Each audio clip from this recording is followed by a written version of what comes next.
Hey guys, what's going on? So in this video, I'm going to show you how to remove the cabinet drawers in your RV.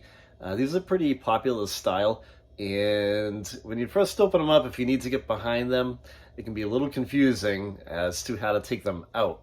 You're going to pull them out, and they're going to kind of be locked in place.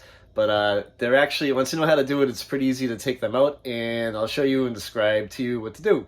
Remember, if you like the video, give it a thumbs up. Don't forget to subscribe to the channel. If you have any questions, leave a comment, and I will reply back to you.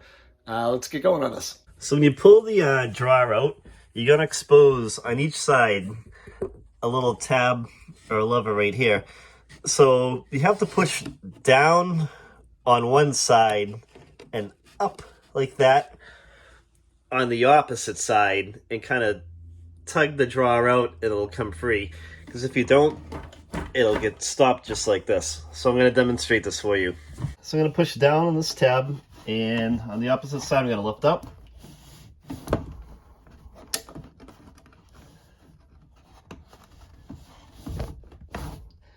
And it should slide right out just like that.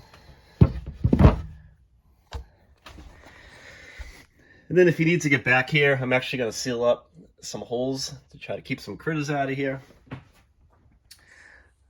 That's what you need to do to remove it. And to slide it back in, it's pretty easy. I'll show you how to do that.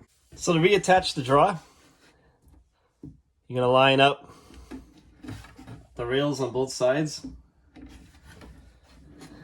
and just push it back into place. And you can hear it click. Give it a little tug and it'll lock back into place for you. So I hope this video helps you guys out. It's pretty easy to do once you know what the heck you're doing and how the heck to release these things. Hope you enjoyed the video. Thanks for watching.